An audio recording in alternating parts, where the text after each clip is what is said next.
আল্লাহর নবীর হাদিস, গোটা পৃথিবীতে একদিন ইসলাম প্রতিষ্ঠিত হয়ে যাবে। জোরে বলুন সুবহানাল্লাহ। নবীজি যেটা বলেছেন সত্য না মিথ্যা? জোরে বলুন সত্য না মিথ্যা? সত্য। জোরে বলুন না সুবহানাল্লাহ। নবীজির হাদিস, গোটা পৃথিবীতে ইসলাম প্রতিষ্ঠিত হয়ে যাবে। কিন্তু শুনেলেন মুসান্নাফ ইবনে আবু শাইবার হাদিস, নবীজি বর্ণনা করলেন, হে আমার সাহাবীরা, পৃথিবীর মসজিদগুলো সব মুসল্লিতে ভরে যাবে। জোরে বলুন সুবহানাল্লাহ। কিন্তু ইতস্তবোধ করলেন। ইতস্তবোধ মানে সাহাবীরা জিজ্ঞেস করলেন, ইয়া রাসূলুল্লাহ, মসজিদগুলো ভরে যাবে, কিন্তু আপনি এটা বললেন না সেই মুসল্লিগুলো কেমন থাকবে? নবীজি তখন দুঃখের সঙ্গে বললেন, মুসল্লিগুলো তো ভরে যাবে, কিন্তু তারা থাকবে সব সুদখোর, সুদ খাবে, আর বড় বড় অট্টালিকা বাড়ি বানাবে, হারাম খাবে, বড় বড় অট্টালিকা বাড়ি বানাবে আর মার্কেট বানাবে, আর নিজেদিকে মুসলমান বলে মসজিদে গিয়ে ভিড় করবে। সেই যুগে ইমানদার খুঁজে পাওয়া মুশকিল হয়ে যাবে। মুসান্নাফ ইবনে আবু শাইবার 40 নম্বর হাদিস। আপনার চোখ দিয়ে পানি আসা দরকার যে আমরা কি সেই যুগে প্রবেশ করতে চলেছি না তার পেছনে আছি, এটা মাথায় রাখবেন। আজকে আল্লাহর নবীর হাদিসগুলো একটা একটা করে সত্যই প্রমাণিত হচ্ছে। নবীজি বলেছেন ভবিষ্যৎবাণী, কিয়ামতের আলামতের মধ্যে একটা বড় আলামত শোনো, রাস্তাঘাটে কুকুরের মতো জিনা হবে। জিনা হবে কি দিয়ে? নাম দিয়ে। মানুষ এমন একটা যুগ আসবে তখন মানুষ আর ঈদ পালন করতে চাইবে না, ঈদের থেকে বেশি গুরুত্ব দিবে 14ই ফেব্রুয়ারি, ভ্যালেন্টাইন ডে। সেই দিনে শুধুমাত্র জিনা করবে রাস্তাঘাটে কুকুরের মতো। ঈদের থেকে, বকরা ঈদের থেকে এরা পালন করবে বেশি 25শে ডিসেম্বরকে, যেটা ইহুদি নাসারাদের কালচার। এমন একটা যুগ আসবে এরা মুহররম মাসের গুরুত্ব বাদ দিয়ে এরা গুরুত্ব নিজের পরম মনে করবে জানুয়ারি মাসকে, পহেলা জানুয়ারিকে। অথচ নিজেদের দিয়া রাসূল সাল্লাল্লাহু আলাইহি সাল্লামের আখলাক চরিত্র সব ভুলে যাবে। তার একটা দলিল দিই, পানি কই পানি। আমার যারা বাপ দাদু আছেন এখানে, বাপ চাচার মতো যারা বসে আছে, অনুরোধ করে বলছি, এমন একটা যুগ ছিল, সেই যুগে মানুষ অভাবে ছিঁড়া জামা পরতো। ঠিক কি না কথা বলে? মানুষ কিসে পড়তো? অভাবে। টাকা ছিল না, পয়সা ছিল না। আমাদের বাপ দাদুরা আলহামদুলিল্লাহ অভাবে পড়েছে, কি জামা? ছিঁড়া জামা। আর এখনকার কিছু হারামখোর মুসলিম ছেলে তারা স্বভাবে ছিঁড়া জামা পরছে, নতুন প্যান্ট কিনে নিয়ে এসে বেলেটে করে হারামখোর ফাটছে ঘরে। ঠিক বললাম না ভুল বললাম? হ্যাঁ, মারাও অবাক, হ্যাঁ রে নতুন প্যান্ট ফাটছিস কেন? বলে তুই বুঝবি না, ও তো আমি জানি, দোকান থেকে কিনেছে বলে ডিজাইন, নতুন প্যান্ট কিনে। আমি নাম করব না, একজন আর্টিস্ট, তার মেয়ের বিয়ে হলো। আপনারা যাকে মুসলিম বলে জানেন, আমি কিন্তু আল্লাহর কসম করে বলছি, আমি আমার হৃদয়ের কথা বলছি, আমি তাকে মুসলিম ভাবি না, যে ভাবে তাকেও আমি ঘৃণা করি। তার নাম হচ্ছে আমির খান। তার মেয়ের বিয়ে হলো। শুনেন, আপনি আমাদের দেশের ছেলেরা বিয়ে করতে যায় কি পরে? পাঞ্জাবি পরে, শেরওয়ানি পরে, সুন্দর পোশাক পরে, ঠিক কিনা? তার যে জামাই, সে বিয়ে করতে এসছে 12 মুন্ডা পরে আর একটা সেন্ডু গেঞ্জি পরে। এটা আমি মিথ্যা বলি না, ইউটিউবে সার্চ করে দেখবেন মোবাইলে। সান্ডু গেঞ্জি আর আন্ডার প্যান্ট পরে এইছে, 8 কিলোমিটার হেঁটে এইছে না ছুটে এসছে শুনলাম, ছুটে 8 কিলোমিটার। তো এ হারামখোর অভাবে নয় তা স্বভাবে নয় তা অভাবে, ওর অভাব আছে, ও স্বভাবে ন্যাংটো হয়ে বিয়ে করতে গেছে। এ তো অভাবে নয়, স্বভাবে গেছে। আর সব থেকে বড় জিনিস, একে আপনারা মুসলমান ভাবেন, দুটো শাস্ত্রে বিয়ে হয়েছে, এক হিন্দু শাস্ত্রে, দ্বিতীয় হচ্ছে খ্রিস্টান শাস্ত্রে। দুটো শাস্ত্রে বিয়ে হয়েছে, মুসলিম শাস্ত্রে নয়। তাহলে মুসলমান কি করে হলো?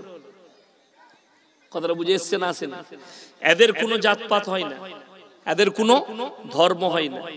এদিকে যারা আমাকে গালি দেন না ফেসবুকে, সেই হারামখোরের আওলাদ দিকে বলছি, তুমিও নিজে ডিসকাস করবে তুমি মুসলমান আছো কিনা।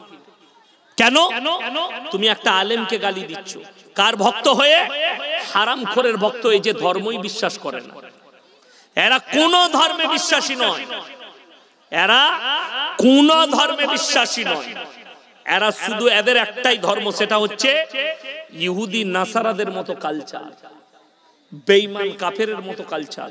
তা না হলে ভারতের না মুসলিম ধর্মে, না হিন্দু ধর্মে, না দলিতদের ধর্মে, কোন ধর্মে 1 জানুয়ারি নয়, 25 ডিসেম্বর নয়, 14 ফেব্রুয়ারি নয়। পালন করছে কারা?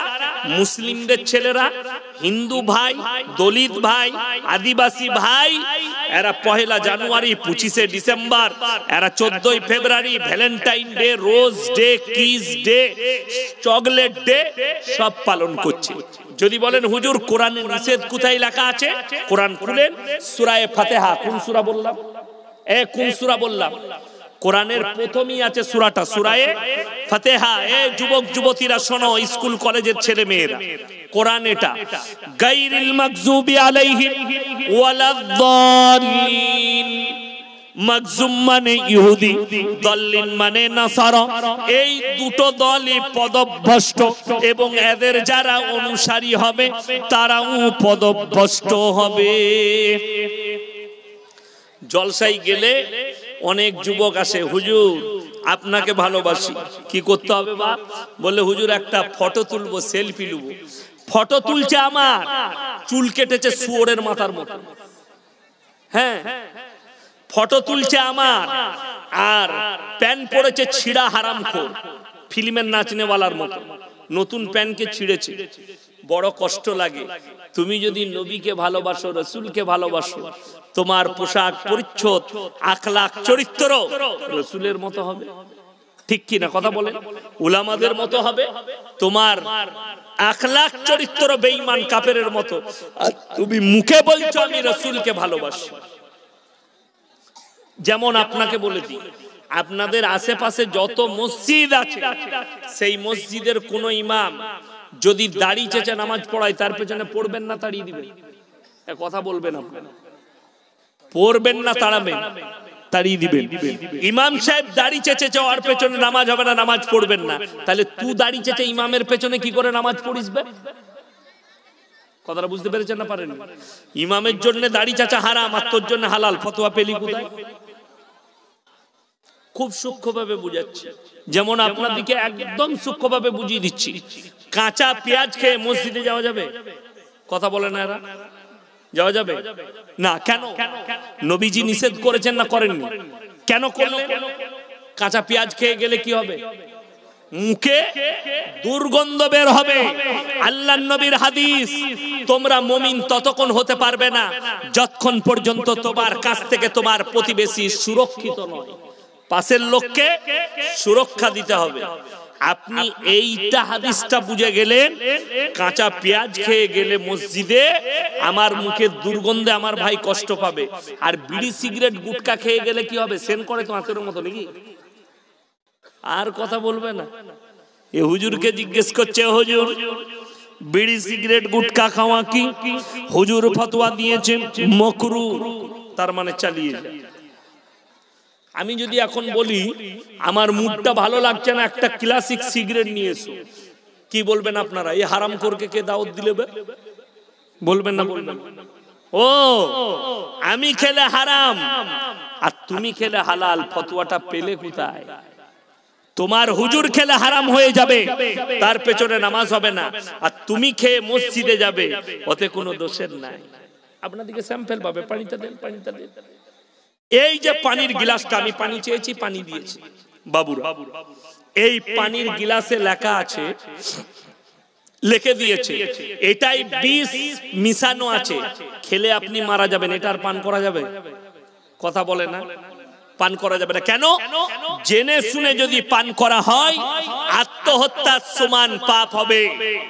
ইসলামে আত্মহত্যা করা হারাম। সিগারেটের প্যাকেটে, গাঁজার, আপনার সিগারেটের প্যাকেটে, বিড়ির প্যাকেটে, গুটকার প্যাকেটে ক্যান্সারের কারণ লেখা আছে না? নাই, হানিকারক লেখা আছে। তারপরেও আপনি খাচ্ছেন, তো আপনি জেনে শুনে কি করছেন?